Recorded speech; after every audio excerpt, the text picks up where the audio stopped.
Em termos práticos, o que é vontade? Vontade é a faculdade que o ser humano tem de querer algo. Vontade é a faculdade que o ser humano tem de querer algo.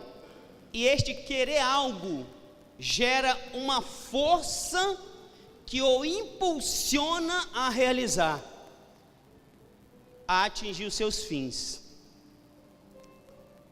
Sabe que eu penso que não existe ser humano que não tenha uma vontade. Eu tenho certeza que nessa noite, todos que aqui estão, inconsciente ou não, têm uma vontade. Sim ou não? Existem homens naturais que têm vontades naturais. E existem homens, quando eu falo homem, irmãos, eu estou falando homem e mulher. E existem homens espirituais que têm vontades, mas que também têm vontades naturais, né? O problema é que o homem natural só tem vontade natural. O homem espiritual, ele tem, primeiro, vontade espiritual, mas ele também tem de forma secundária vontade natural. Amém? Todos têm vontade. Biblicamente falando, Abraão tinha vontade? Claro que Abraão é um homem que tinha vontade. Qual era a vontade de Abraão? Abraão queria ter filho. Sim ou não? Claro. A sua esposa não podia dar filho, mas ele queria ter filho. Moisés tinha uma vontade? Sim, Moisés tinha uma vontade. E nós vamos ver certa feita Moisés orando com Deus, insistindo, a ponto de Deus falar assim, igual criança, não se fala mais nesse assunto. Não é assim? Às vezes a gente, não é o irmã Marcele, às vezes com os filhos, né? Insiste, a gente, para finalizar, fala assim, não se fala mais nisso. Aí a criança fica triste, né? Moisés tinha uma vontade. Qual era a vontade de Moisés? Ele queria entrar na terra prometida, irmãos. Tanto que ele lutou com Deus em oração para entrar. E Deus falou assim, é por isso que a gente precisa, irmãos, tomar cuidado para não pisar na bola, tá? Porque quando a gente pisa na bola, algumas vontades nossas podem deixar de ser realizadas. É sério que eu estou falando. Porque a salvação é pela graça, o reino ele é tomado à força. E se nós não tomarmos cuidado, se nós não vigiarmos, o reino pode ser nos tirado. Então Moisés ele tinha uma vontade de entrar na terra prometida. Davi tinha vontade? Tinha. Na verdade, irmãos, esses homens eles tinham outras vontades, mas só para nós ilustrarmos a mensagem, eu fui colocando algumas, né? Davi, ele na verdade não tinha uma vontade. Quando eu leio o Salmo 27, Davi ele tinha 3 vontades, 3.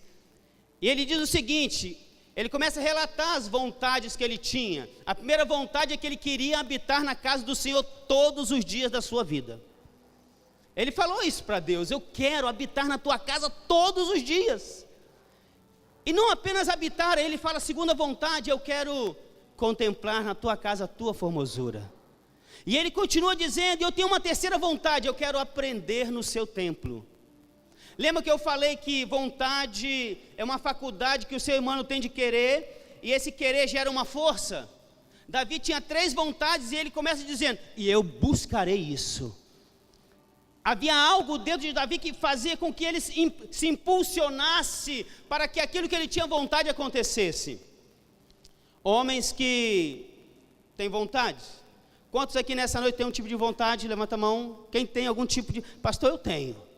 Glória a Deus. Agora imagine se nós pudéssemos, quando você levantou a mão e falou assim, pastor, eu tenho uma vontade. Imagine se nós pudéssemos dar um print na sua mente e colocarmos no telão. Talvez alguém falasse, pastor, eu queria um carro. Eu queria um carro, e se fosse importado, melhor ainda. Quem não tem vontade de ter um carro, né, irmãos? Eu tenho vontade de trocar o meu. Ou talvez alguém pensou assim, pastor, eu queria uma casa. E se ela tivesse piscina, fica tranquilo, irmãos. Fique em paz, né?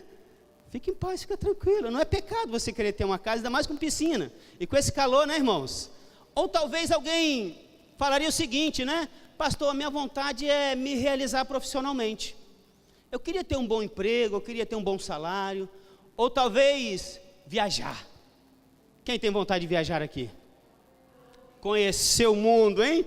Paris, Estados Unidos, Canadá. Ou talvez alguém está com vontade de quê?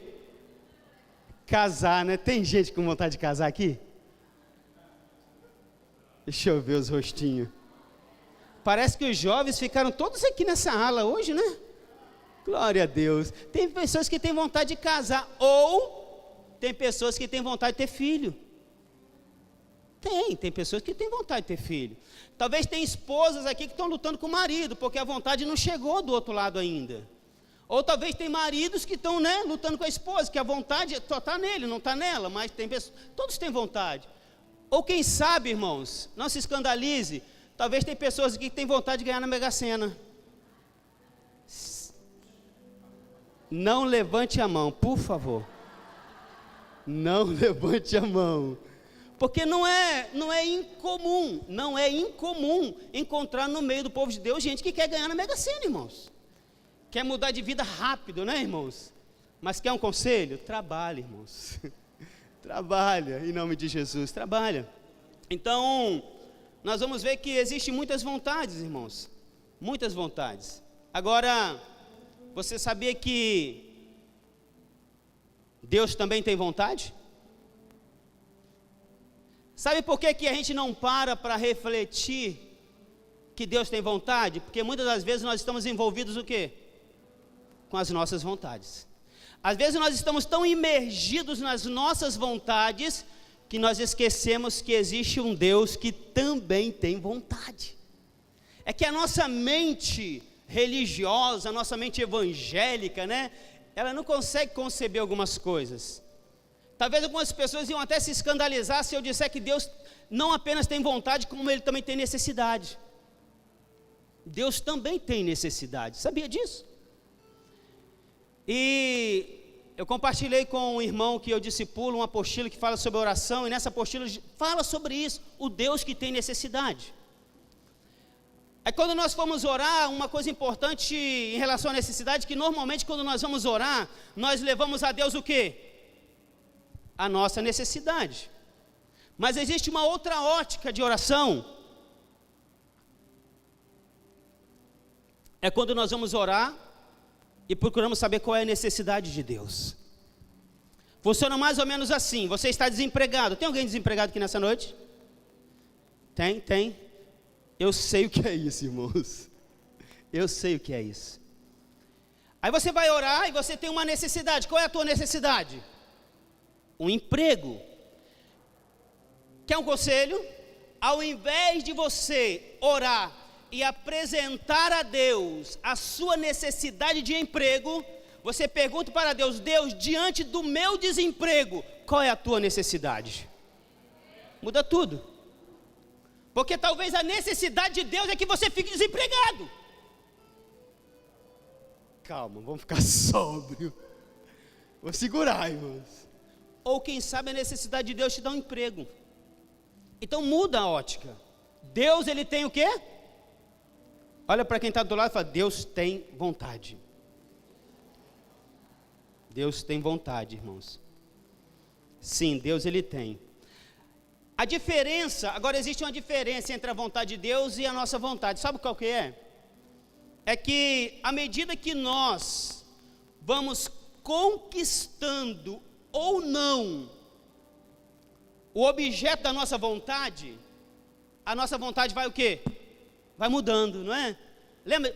Minha vontade é ter um carro. Aí você consegue um carro, aí a sua vontade, ela muda. Aí, eu quero uma casa. Aí você consegue a casa. Não, quer saber, eu quero era um apartamento. Meu sonho é ter um carro, uma BMW, né? Uau! Aí você realiza a vontade, daqui a pouco você não quer mais uma BMW, você quer o quê?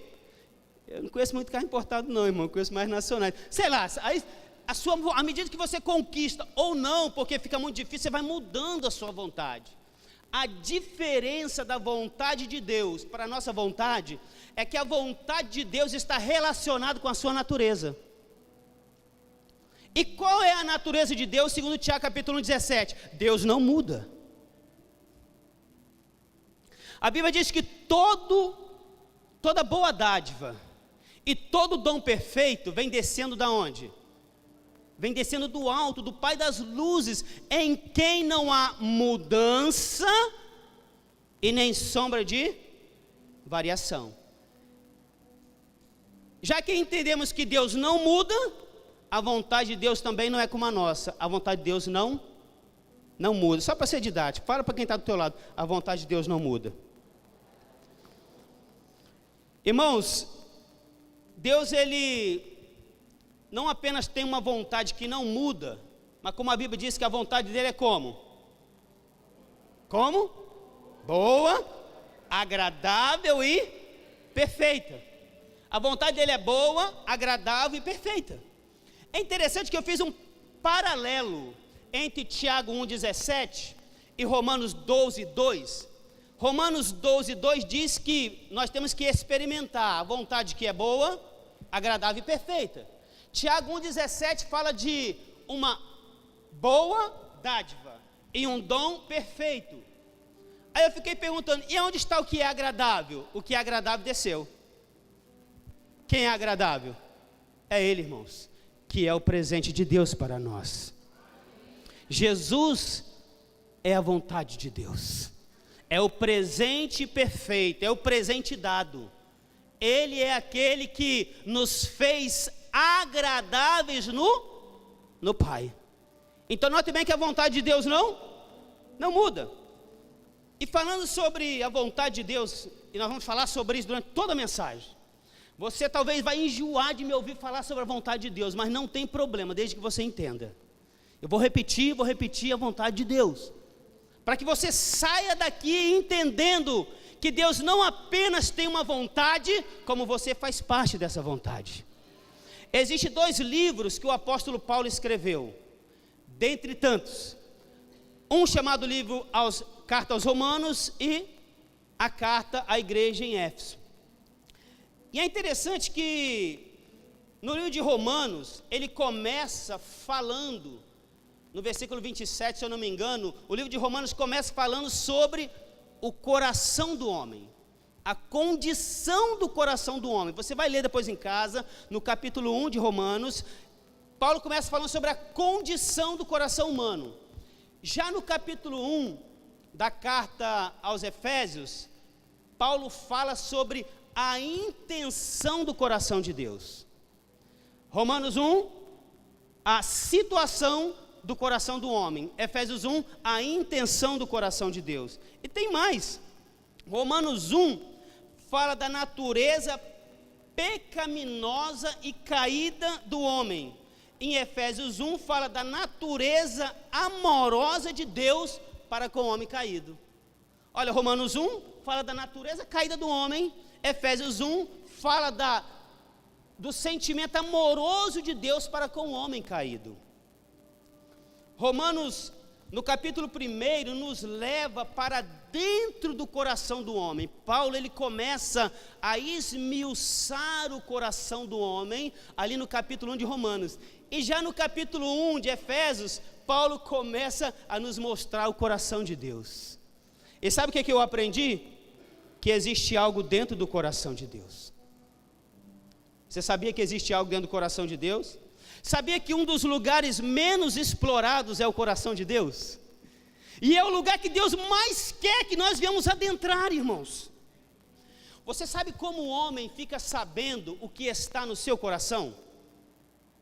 E você sabe como nós podemos saber o que está no coração de Deus? Já sabemos que Deus tem uma vontade, a vontade de Deus não muda, é diferente da nossa, e que tem algo dentro do coração de Deus. Eu encontro essa resposta, irmãos, aqui em 1 Coríntios, capítulo 2, versículo 9 ao 12, se você puder abrir para acompanhar. 1 Coríntios capítulo 2, versículo 9 ao 12. Como que o homem pode saber o que está no seu coração? E como podemos saber o que está no coração de Deus? Depois de descobrirmos que tem algo lá. Algo acessível.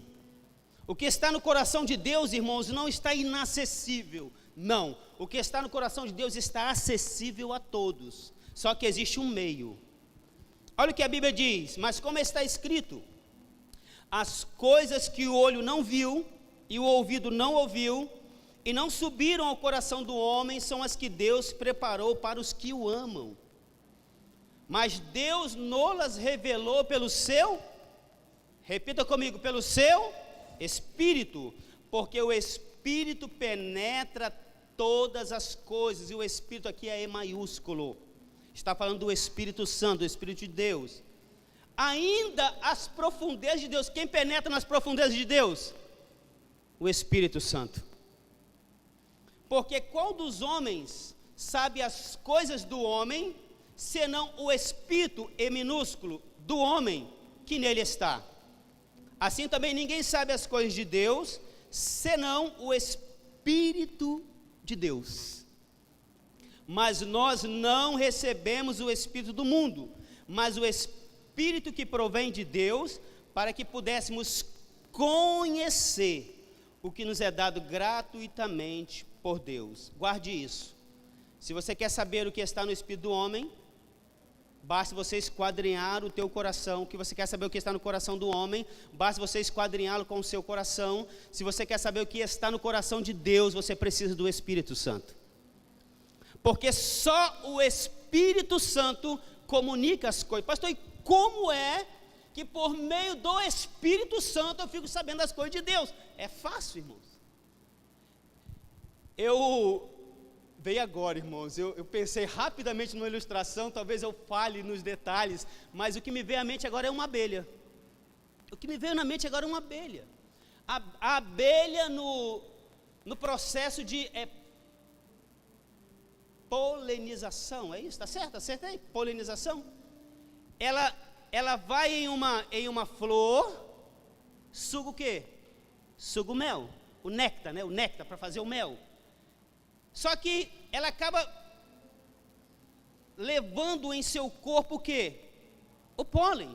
Então, quando ela vai para uma outra flor para também extrair o néctar, ela deposita ali o quê? O pólen. Então, eu penso que o Espírito Santo é mais ou menos assim, porque o Espírito, ele vai aonde? Ele vai nas profundezas de Deus, e quando ele sai das profundezas de Deus, ele entra onde, irmãos? Dentro de você. E sabe o que ele deixa? Ele deixa partículas de Deus. Ele deixa a vida de Deus dentro. Eu quero ser sóbrio, calma. É que o negócio, né, irmãos, é tão bom. É tão bom. Então, ele deixa o que está em Deus em nós. Isso é muito forte. Isso é muito profundo, jovens. Então, se tem algo que você deva buscar, eu já quero de antemão te dar uma deixa. Busque o Espírito de Deus. Porque buscando o Espírito de Deus, você terá dentro de você o próprio Deus. Aleluia. Glória a Deus. Guarda isso, tá? Efésios capítulo 1, versículo 5.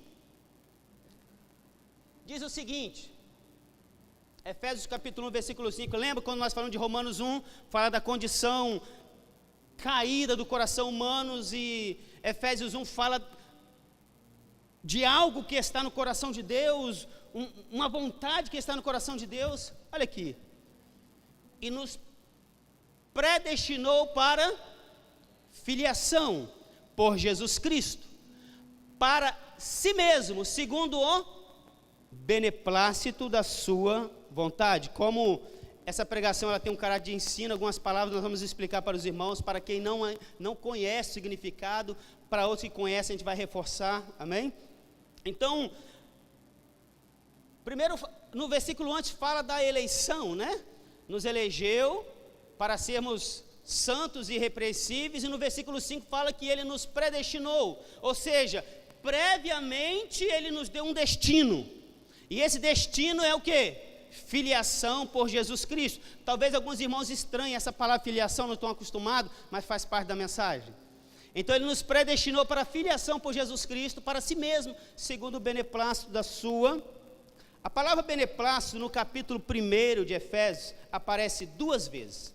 Aparece no versículo 5 e no versículo 9, e a palavra grega é eudokia, que quer dizer satisfação, desejo, prazer e propósito. É usado 2 vezes, e o que eu entendo é que Deus tem um beneplácito. Deus tem um bom prazer, e esse bom prazer é a vontade que está no coração de Deus. Deus tem uma vontade no coração dele, e eu fico aqui com a minha mente criativa, pensando o seguinte, que quando Deus, ele sonda essa vontade traz tanto prazer para ele. Quando Deus sonda essa vontade faz Deus sorrir. Quando Deus sonda essa vontade, eu fico pensando, Deus fazendo as estrelas bailarem, dancem, cantem, porque eu tenho uma vontade, e essa vontade me traz prazer. Este bom prazer de Deus, ele é expresso pela palavra filiação. Eu aprendi, irmãos, que o pensamento principal de Deus na eternidade passada, eu tenho que falar eternidade passada só para a gente se situar, porque não há tempo na eternidade, né? Mas o pensamento principal de Deus na eternidade passada não era salvar homens. Você sabia disso? Eu não consigo aceitar Deus na eternidade passada pensando em salvar o homem caído. Não. O pensamento de Deus na eternidade não era salvar homens. O pensamento de Deus na eternidade passada era gerar filhos. Sabe o que Deus pensava lá no início da eternidade? Quando Deus gerou a eternidade, porque Ele é o Pai da eternidade. Quando Deus gerou a eternidade, Deus falou assim: eu quero muitos filhos. Sabe o que são muitos filhos? Muitos filhos não é essa casa que você sonha de um quarto, de 4, 5, não. É uma casa com muitos lugares para muitos filhos mesmo. Deus na eternidade passada pensava em filhos. Esse era o pensamento de Deus. Deus na eternidade passada já pensava em mim e você. Deus, ele já pensava em nós, acredita nisso? Mesmo nós ainda não tendo existido nessa terra, porque nós já existimos no coração dele. Eu creio nisso. Eu creio que antes de Deus depositar o nosso espírito dentro do nosso corpo, nós já habitávamos nele. Ele apenas compartilhou. Ele apenas compartilhou. Vamos seguir. Então, eu entendo assim que ele preconhecia a queda do homem. A salvação, na verdade, é o plano para a filiação. Deus pensava em filhos, e quando houve a queda, a salvação foi o plano para a filiação.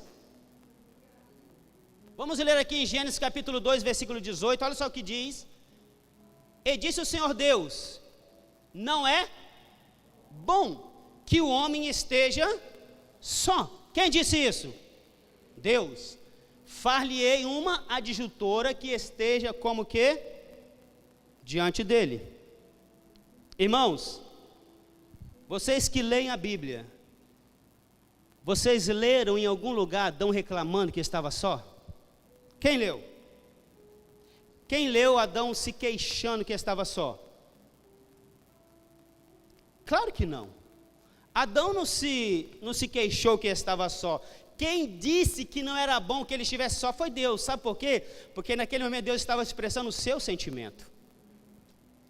Na verdade, o próprio Deus não queria estar só. E quando ele viu Adão, falou assim: não é bom que ele também viva só. Então vou colocar alguém do lado dele. Biblicamente, Deus nunca disse que era bom andar sozinho. Tanto que quando Jesus comissiona, ele manda 2. Quando Jesus vem para a terra, ele chama 12. Quando ele vai orar, porque ele estava muito triste, ele chama 3. Quando ele é abandonado por todos, ele vai atrás correndo. Porque Jesus nunca quis ficar só, irmãos. Quando tem um culto como esse, você falta. Sabe o que dá vontade de Jesus ir correndo atrás de você e te trazer pela orelha? Porque ele não quer estar sozinho nesse lugar, ele quer estar conosco. Ele quer estar com você. Então eu quero que essa palavra, ela fique reverberando no teu coração, no teu interior, na tua mente, quando você estiver em casa e nós estivermos cultuando aqui, Deus falando: estou com saudade de você.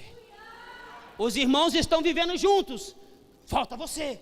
E eu quero que essa palavra pegue você por dentro, a ponto de você parar o que você está fazendo e vir. Eu profetizo pessoas entrando nessa porta desesperadas e dizendo assim: não era para mim estar lá, eu tinha que estar aqui. Então, quando Deus fala que não era bom que o homem estivesse só, Deus estava expressando o sentimento dele, irmãos. Sabe por quê? Sabe quem existia na eternidade passada? Só a Trindade, irmãos. Só a Trindade. Não havia nós, não havia terra, não havia universo, não havia anjos cantando, não havia os 4 seres viventes, não havia os anciãos, só havia Deus. Imagine isso. E Deus olha e fala assim: não, eu tenho que encher esse lugar. Eu tenho que encher. E ele começou. Isso é lindo, né? Você pode aplaudir esse Deus que não quer ficar só? Ele não quer, irmãos. Aí Deus vai, cria o homem e tal, e faz a mulher, que benção, né? Fez a mulher, coisa boa. Mas aí o homem vai e cai. Cai o homem. E quando o homem cai, lembra que eu falei que o pensamento principal de Deus é qual? É a filiação, filhos.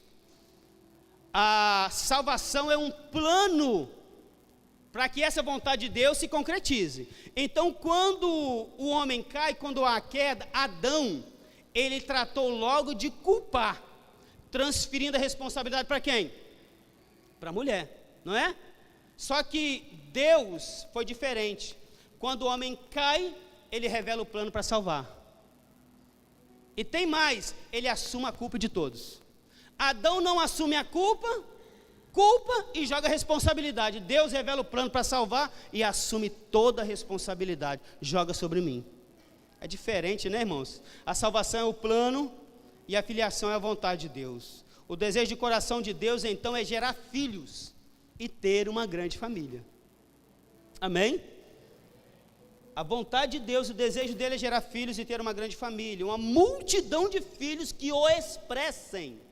Sabe por quê? Imagine só, eu tenho 3. Se eu pudesse, eu tinha, né? Mas eu tenho 3, é manto isso. É manto, irmãos. Sabe por quê, irmãos? É porque tem desejo dentro de nós que a gente às vezes não explica por quê. Porque é compartilhado com Deus esses desejos de ter muito filho. Se Deus deseja ter muito filho, é natural que os filhos dele também desejem ter o quê? Muitos filhos. Às vezes a situação aqui não dá, né, irmãos? As condições, o momento, a gente arrumou um monte de desculpa. Então notem bem que o desejo de coração de Deus são muitos filhos que o expressem. Não somente nessa era, mas também por toda a eternidade. É mais ou menos assim. Eu tenho 3 filhos. O Aleph, que é o primogênito, o Gabriel, que é o do meio, e a Isabelle. Imagina só se eu tivesse só o Aleph. Então eu ia ter um filho para me expressar. Porque o filho, ele é a expressão do pai, sim ou não? Então se eu tivesse só o Aleph, eu ia ter um filho para me expressar. Só que aí veio o Gabriel. Então eu tenho agora 2 filhos para quê? Para me expressarem sobre a terra. Aí veio a Isabelle. Agora eu tenho o quê? 3 filhos, 2 filhos e uma menina para me expressar. Eles são a minha expressão. E se eu tivesse 4, 5, é por isso que Deus quer muitos filhos, sabe para quê? Porque quanto mais filhos, maior é a expressão de Deus na terra. Quanto mais filhos, maior é a expressão de Deus na terra. Deus quer muitos filhos. Olha para quem está do lado e diga: Deus quer muitos filhos. Glória a Deus. Irmãos, a mensagem dessa noite, não sei se você está percebendo, é para um grupo de pessoas que já receberam ao Senhor Jesus quando creu. Os irmãos vão entender por isso. A mensagem dessa noite é para um grupo de pessoas que já receberam o Senhor quando creram. Porém, se tem alguém nessa noite que ainda não recebeu o Senhor, eu te aconselho a fazer isso antes do término desse culto. Eu te aconselho a fazer isso antes do término desse culto, amém? Eu te aconselho a convidar a Jesus a entrar no teu coração, a aceitar a morte dele na cruz, a sua ressurreição e a sua ascensão. E você vai ver, irmãos, como todos aqui podem testificar, vai ser a melhor coisa que você fez em toda a tua vida, amém? Então olha só, Deus tem uma vontade para nós acessarmos essa vontade e experimentarmos essa vontade. A primeira coisa que deve acontecer, notem bem, Deus tem uma vontade, essa vontade é uma vontade que não mudou, a vontade é a filiação, E para que a filiação seja alcançada devido à queda, Deus teve um plano de salvação, Deus quer muitos filhos, e nós precisamos acessar essa vontade, experimentar essa vontade. E a primeira coisa que precisa acontecer é uma mudança de mentalidade. É por isso que eu disse que a mensagem nessa noite é para pessoas que já receberam a Jesus quando creram. Então nós já estamos num passo mais à frente, não estamos falando de salvação, porque eu creio que todos aqui estão salvos, porque já entregaram a sua vida a Jesus e o que Ele fez foi suficiente na cruz. Então nós estamos num segundo passo. Que passo é esse, irmãos? Mudança de mentalidade, mudança de pensamento.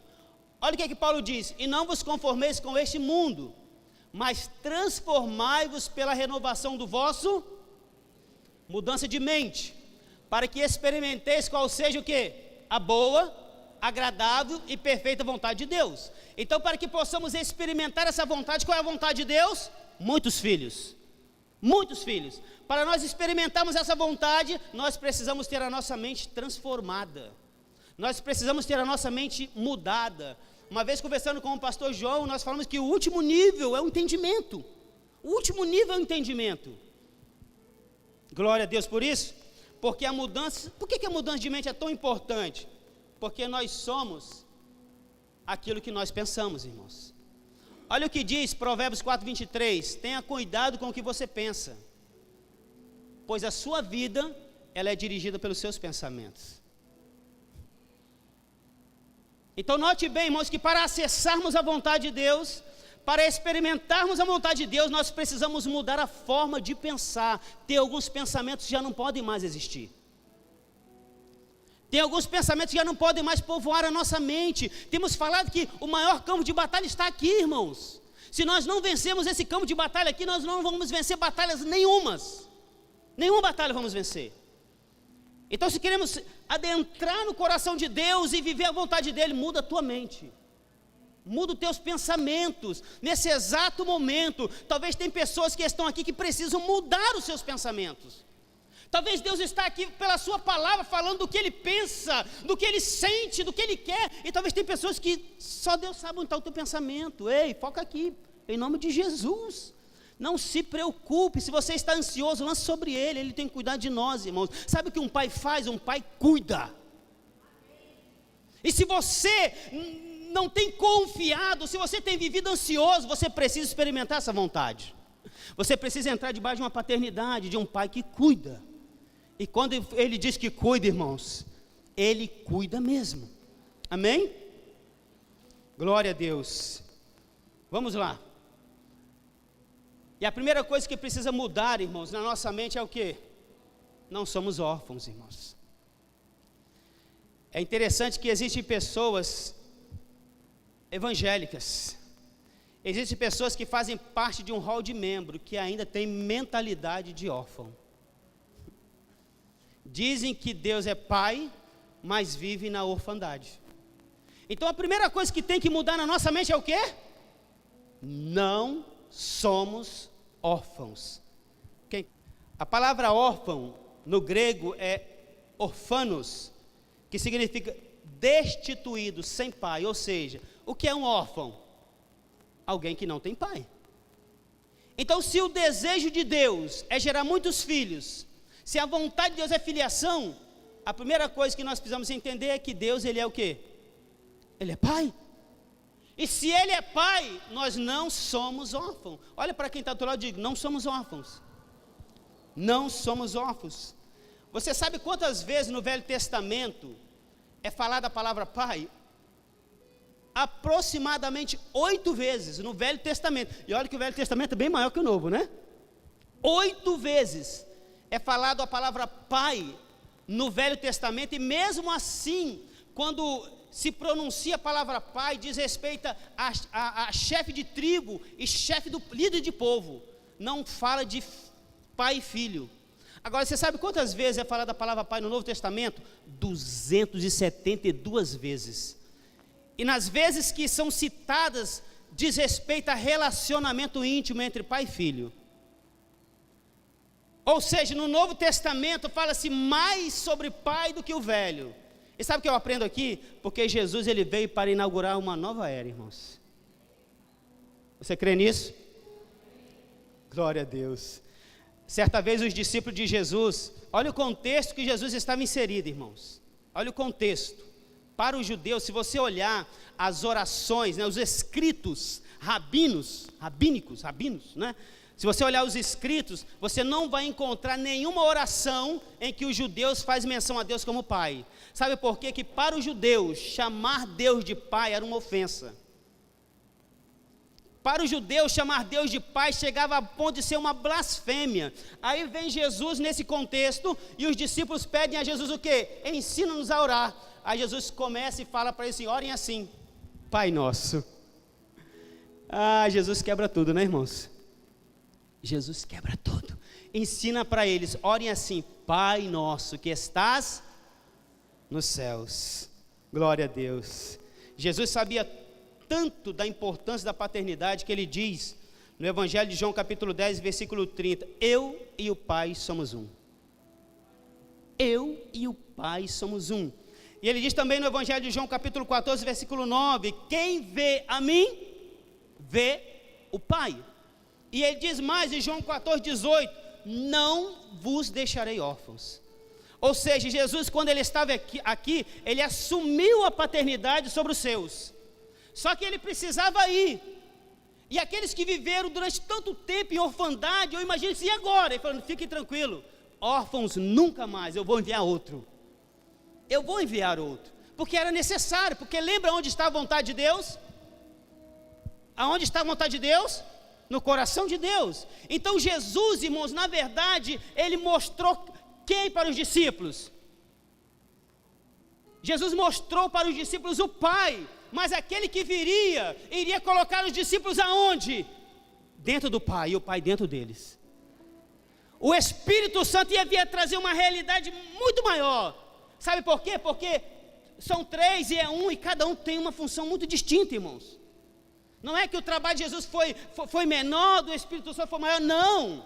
Há um respeito de funções, e Jesus veio para mostrar o Pai, e o Espírito que viria, iria inserir o Pai dentro deles, e inserir eles dentro do Pai.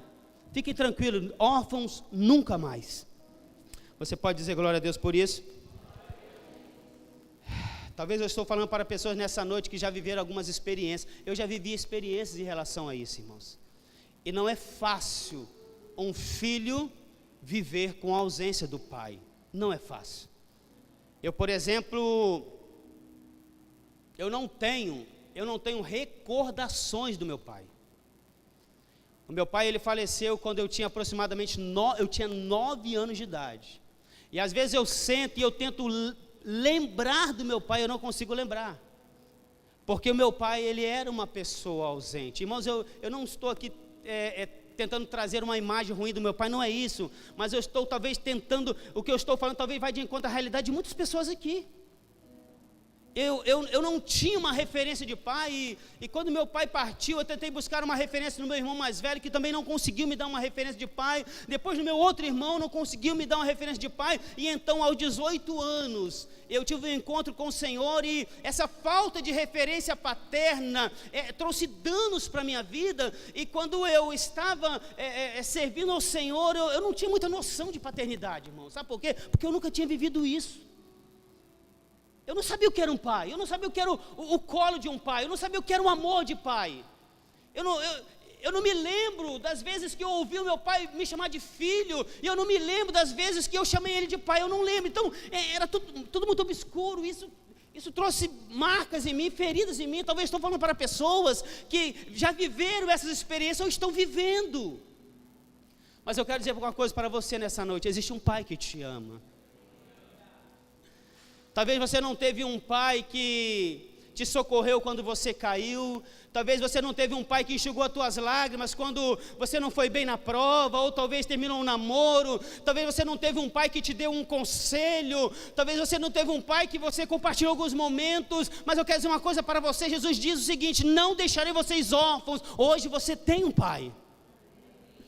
Hoje você tem um pai que quando você cai não te critica. Ele te ajuda a levantar.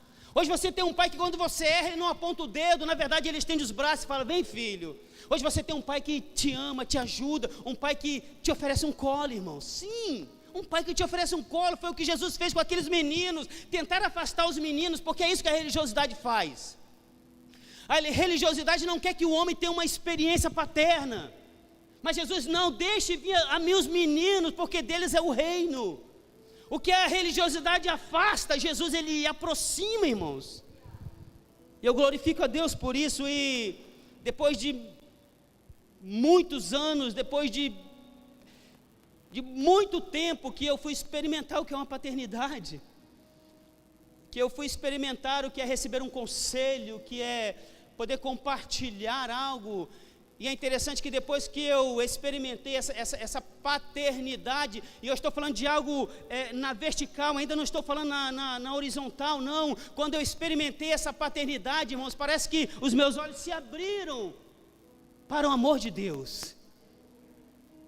Os meus olhos se abriram para um Pai que temos no céu. É interessante isso. Glória a Deus. Você percebe que o órfão, ele tem direitos. Sabia que o órfão tem direitos? O órfão tem direitos. Quando você olha para o Velho Testamento, você percebe que o relacionamento de Deus com os órfãos era sempre um relacionamento de justiça. Toda vez que Deus fazia menção de órfãos, ele fazia menção de justiça, dar o que era merecido aos órfãos. O relacionamento de Deus com os órfãos era um relacionamento de misericórdia. Aí vem Jesus e estabelece um outro relacionamento com os órfãos, um relacionamento de intimidade, pai e filho. No Velho Testamento era assim, né? Deus sempre cobrando direito dos órfãos, sempre cobrando direito dos órfãos. Aí vem Jesus e Deus vem e estabelece o quê? Não, eu quero direito de filiação. Eu não quero mais. Os órfãos têm direito, mas eu quero que você entenda o seguinte, que os filhos, eles têm mais do que direito. Talvez você está brigando por direitos, eu quero dizer que Deus ele tem algo muito maior do que direito. Nós vamos falar sobre isso nessa noite. Pastor, eu estou preocupado com as horas. Fique em paz, fique tranquilo. Qualquer coisa a gente, né? As horas estão avançando, irmão. Glória a Deus. Então notem bem que a primeira coisa que precisa mudar é o quê? É a nossa mentalidade, sim? Avançamos então? Posso dizer que avançamos? Avançamos por quê? Disseram que sim, né? Avançamos por quê? Porque já entendemos que não somos órfãos. Então nós avançamos. Amém? Agora que nós avançamos em nossa maneira de pensar, existe uma outra situação que também precisa ser mudada. A questão da adoção. Nós precisamos repensar a adoção. Precisamos repensar a adoção. Porque note bem que, a princípio, éramos o quê? Órfãos, não é? Você está vendo o sorrisinho? Deixamos de ser órfãos, agora somos o quê? Só que ainda existe uma mentalidade de filhos adotivos. Ainda existe uma mentalidade de filhos adotivos. Eu não era filho, agora eu sou filho. Então, se eu não era filho e agora sou filho, eu sou adotado. Tem muitas pessoas que pensam assim.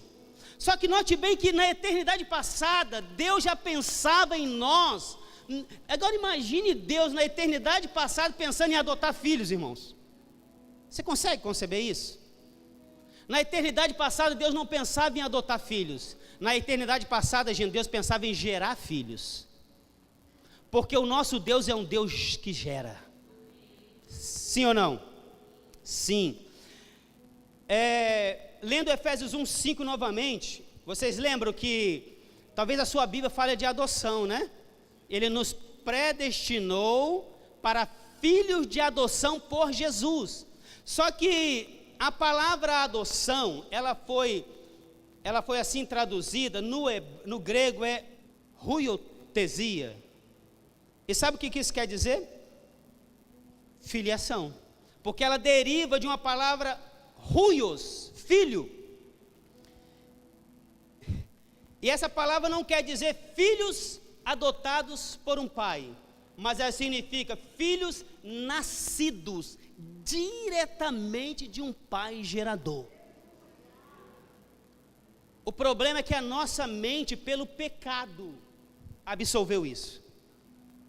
A nossa mente, pelo pecado, desfez a vontade de Deus, que é a filiação, e nos fez aceitar que fomos adotados por Ele. Na verdade, nós não fomos adotados, nós fomos gerados. Agora, algo precisa acontecer e nós vamos construir algo. Rapidamente, eu vou correr. Se a nossa mentalidade mudar a ponto de entendermos que não somos órfãos, mas temos um pai, mas pararmos na condição de filhos adotivos, não vamos estar plenamente satisfazendo e experimentando a vontade de Deus. Entenderam isso? Se a nossa mentalidade ela migrar de órfão para filho adotivo, nós não vamos estar satisfazendo plenamente e experimentando a vontade de Deus. O pecado ele vai tentar constantemente roubar a nossa identidade, irmãos. O pecado ele vai tentar constantemente roubar a nossa identidade. Lucas capítulo 15, olha só, a parábola daquele filho que saiu de casa. É um exemplo de mudança de mentalidade. Aquele filho, ele saiu de casa e na sua mente ele era quem? Filho. Tanto que ele entendia que ele era filho, que ele chegou para o pai e pediu o quê? Dá-me a parte da herança. Então o pai deu para ele o quê? Uma quantia em dinheiro. Você precisa atentar para isso. Ele tinha a identidade de filho, sabia que era filho, foi ao pai, pediu a sua parte na herança, o pai deu dinheiro e ele foi e fez o que com o dinheiro? Gastou tudo de forma dissoluta, com as meretrizes, com farra, com bebedice. Ele foi para Gandai, irmãos, ele badalou. Só que teve um momento que o que aconteceu com o dinheiro? O dinheiro acabou, e ele estava cuidando de porcos e começou um negócio aqui, né? Talvez ia dar meio-dia, o negócio começou a trovoar e ele deu fome. Quando ele olha, ele viu a comida de porcos, e ele estava com tanta fome que eu imagino que tinha dias que ele não comia, que ele desejou comer as bolotas de porco. E quando ele desejou comer as bolotas de porco, então ele caiu em si, e ele disse: pequei contra quem? Contra o céu, e pequei contra o meu pai.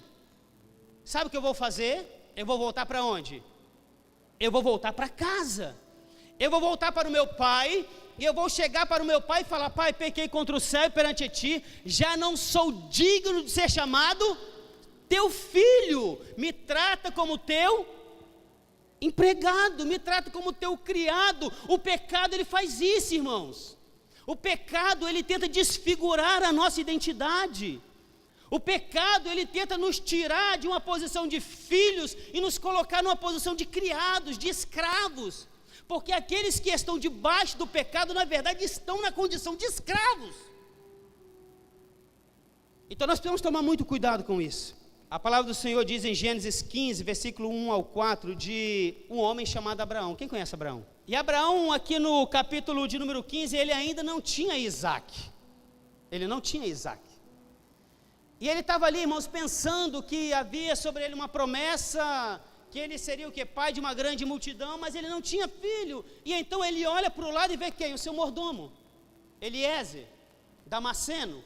Alguns dizem que aquele homem era de Damasco, na Síria. E ele olha e fala: Deus, é ele. Eu não tenho filhos para herdar, então é ele, é o mordomo Eliezer, o Damasceno. E é interessante que Deus, ele fala com Abraão. Agora note bem que a palavra mordomo no hebraico é ben. A palavra mordomo no hebraico é ben. E sabe o que significa a palavra ben? Um filho adotado. Então Eliezer, o mordomo, ele foi adotado por Abraão. Então Abraão olha para um filho adotado e fala: é ele que vai herdar. Só que aí Deus, ele dá uma palavra para Abraão, e a palavra de Deus é o seguinte: olha, este não será teu herdeiro, mas aquele que de ti foi gerado. esse será o teu herdeiro. No reino de Deus, os filhos adotados, eles não herdam. No reino de Deus, só herda quem é gerado. É interessante, irmãos, acerca da adoção, e a adoção é uma bênção, irmãos, quando nós olhamos para o contexto que nós vivemos, com tantas crianças órfãs, a adoção é uma bênção. Tanto que os judeus, eles chamam a adoção de mitzvah, porque na lei não tem nada falando sobre a adoção. Então os judeus, eles olham para a adoção como uma boa ação. Então quem adota uma criança ganha ponto diante de Deus. E quem é adotado, segundo a nossa Constituição, tem todos os direitos. Lembra que nós falamos de direito? Quem é adotado tem todos os direitos, irmãos, de um filho legítimo. Quem é adotado tem todos os direitos de um filho legítimo. A questão toda é que quem é adotado, ele não tem o DNA daquele que o adotou. Não tem o DNA. Por mais que o pai, eu sei que existem pais que adotam e cuidam melhor do que pais biológicos. Existem pais que adotam crianças que dão mais carinho do que pais verdadeiros. Mas por mais que o pai que adotou, ele dê carinho, ele dê atenção, dê amor, irmãos, ele não consegue transferir o DNA dele para aquele que ele adotou. Agora eu penso, e aí? O que fazer? Aí sabe qual é a solução? É o novo nascimento. Porque se éramos órfãos, e sabemos que hoje temos um pai, só que existe a cultura da adoção, e pastor, eu não consigo vencer essa cultura da adoção, eu não consigo me imaginar como filho legítimo. Existe uma solução, o novo nascimento. O novo nascimento resolve tudo isso. Você pode dizer amém? Resolve tudo isso. O que transiciona o pensamento de um filho adotado para filho legítimo é o novo nascimento. Nós só vamos poder, irmãos, definitivamente apagar, riscar, sumir com qualquer sentimento de adoção na nossa mente em relação a Deus por meio do novo nascimento. João capítulo 3, Jesus ele explica isso para Nicodemos.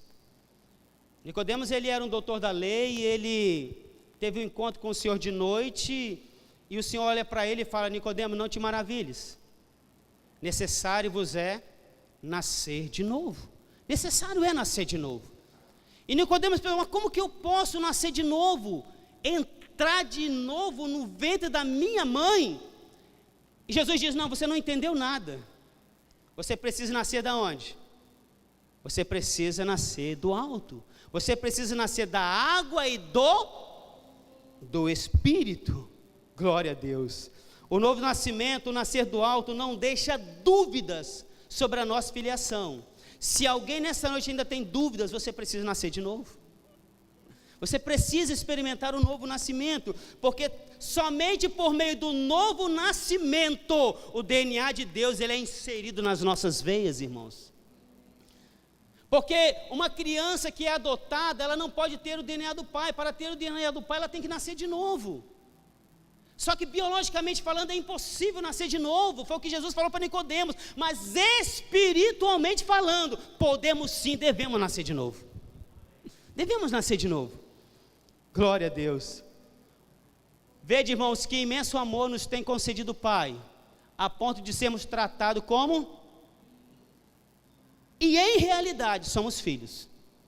O que a palavra quer dizer é o seguinte: não pode haver dúvida, ok? Não pode haver dúvida em relação à filiação de Deus para nós. Romanos 8:29 diz que, porque o que dantes conheceu, também os predestinou para serem o que? Conforme a imagem de seu Filho, a fim de que ele seja o primogênito entre muitos. Lembra da casa de muitos lugares? A vontade de Deus não é apenas gerar filhos, mas Deus ele quer muitos filhos. Só que filhos o quê? A imagem de Jesus. A questão toda, irmãos, é que Deus não quer apenas gerar filhos, Deus não quer apenas muitos filhos, mas Deus ele quer filhos à imagem de Jesus. Deus não quer sair enchendo a casa de qualquer maneira. Ele quer filhos que se pareçam com o seu primogênito. Ok? Vamos avançar. É isso que Deus quer. Deus não vai falar que vocês estão reconhecendo alguém, pelo amor de Deus. Deus ele quer muitos filhos, mas ele quer muitos filhos parecidos com quem? Parecidos com Jesus. É interessante, irmãos, que quando nós olhamos João capítulo 3, versículo 16, diz que Deus amou o quê? Ele amou o mundo de tal maneira que enviou quem? O seu Filho único. Note bem que antes da cruz, Deus tinha um único filho, que era o seu Filho unigênito. Depois da cruz já não era mais unigênito, era o primogênito, porque era o primeiro de muitos. Antes da cruz, depois da cruz, o primeiro de muitos. Aí sabe o que eu entendo aqui em relação à mudança de mentalidade, irmãos? Que se nós não tomarmos a cruz, nós não temos como mudar e transicionar a nossa mente. A cruz é o começo para um novo nascimento. Se você quer nascer de novo, você precisa morrer. Como você quer nascer de novo sem morrer? É interessante que Nicodemos queria voltar vivo por ventre da mãe. Jesus falou, não, ninguém volta vivo. Tem que morrer. Tem que morrer. O novo nascimento diz respeito à morte, ressurreição e ascensão de Cristo. Entendo isso em nome de Jesus. Deus ele deseja muitos filhos, porém filhos parecidos com Jesus. E é interessante, nós já estamos finalizando, que lá em Gênesis capítulo 1, nós vamos ver no versículo de número 26, que tem pessoas que falam que Deus quando quer fazer não faz reunião, né? Mas ele não faz reunião com o homem, mas no céu tem reunião sim. E Deus fez uma reunião rápida, ele chamou o Filho, chamou o Espírito, vamos fazer uma reunião aqui, porque nós vamos fazer o homem. Aí naquela reunião ele diz, façamos o homem a nossa imagem e semelhança, ou seja, vamos nós três fazer. E nós vamos fazer a nossa imagem e a nossa semelhança. Isso no versículo 26, só que no versículo 27, na hora que a obra vai ser feita, que vai botar a mão na massa, parece que muda o negócio, né? Porque primeiro era façamos, aí depois vem no versículo 27, e Deus criou o homem à sua imagem, né? Para quem entende português um pouquinho, na verdade deveria ser, e criou Deus a nossa imagem, que ele falou que ia fazer a nossa, como é que agora é sua? Parece que um negócio meio estranho, né? Mas não, irmãos, não tem nada de estranho. É porque lembra que eu falei que Deus tem a vontade de gerar filhos? Essa é a vontade de Deus, e não apenas filhos, mas muitos filhos, e a vontade de gerar muitos filhos à imagem de Jesus, aqui Deus já estava fazendo isso. Quando Deus diz que, e Deus criou o homem à sua imagem, a sua imagem o criou. Irmãos, Deus é um Deus invisível. Ninguém nunca viu Deus, e Deus vai e faz o homem à sua imagem. Na verdade, quando Deus cria Adão, ele faz Adão à imagem de Jesus. Porque o propósito, lá no início, era que Adão gerasse filhos com Eva à imagem de Jesus. Não era para estar tudo diferente igual é hoje não, irmãos. Deus já queria estabelecer a sua grande família na terra, tudo igualzinho a Jesus. Sabe por quê? Porque quando diz que criou Deus, o homem, a sua imagem o criou, e criou a imagem de Jesus, porque Jesus é a imagem de Deus. A Bíblia diz em Hebreus, olha só, Hebreus capítulo 1, versículo 3, que ele sendo o resplendor da sua glória, e a expressa imagem da sua pessoa. Era mais ou menos assim, irmãos. Adão era para manter a sua posição e junto com Eva multiplicar a terra com filhos semelhantes a Jesus. E toda vez que Adão multiplicasse, os filhos de Adão multiplicassem, Deus ele ia expressar a sua imagem sobre a terra. Só que Adão caiu. Lembra que Deus olha para Adão e fala, não é bom que esteja só e coloca a mulher ela é tipificada por quem? A igreja é tipificada pela mulher. Então nós também que Adão ele representa o quê? O sacerdócio ali. E Eva representa quem? A igreja. Então é como se Deus falasse assim: olha, você vai gerar filhos com Eva. Filhos à imagem do meu filho, que ele é a minha imagem. E vocês vão multiplicar a terra. Só que o homem caiu e não conseguiu fazer isso. E o plano de Deus não mudou. Aí vem o segundo Adão. Quem é o segundo Adão? É Cristo. O segundo Adão é Cristo. Já não tem mais Eva. Quem representa agora? Quem é Eva? A igreja. Jesus, quando ele estava ensinando os seus discípulos a orar, ele fala: entra no quarto e faz o quê? E fecha a porta. E no secreto você faz o quê? Ora ao Pai. Sabe o que Deus falou comigo nesse texto, irmãos? Que o quarto ele é um lugar de quê? Ele é um lugar de intimidade. Filhos, eles não são gerados na rua. Filhos, eles são gerados no lugar de intimidade. Filhos, eles não são gerados na rua. Filhos são gerados num lugar de intimidade. Aí sabe o que o Senhor Deus falou no meu coração? Que a intimidade de Jesus com a igreja vai gerar filhos para Deus. Quanto mais intimidade a igreja tiver com o Senhor, mais filhos a igreja vai gerar. A igreja não vai gerar órfãos. Quando não há intimidade, irmão, gera-se órfãos. Tudo que é gerado fora da intimidade gera orfandade. Tudo que é gerado fora da intimidade gera uma possível adoção. Mas quando é gerado na intimidade, gera-se filhos legítimos. E é o desejo de Deus gerar filhos.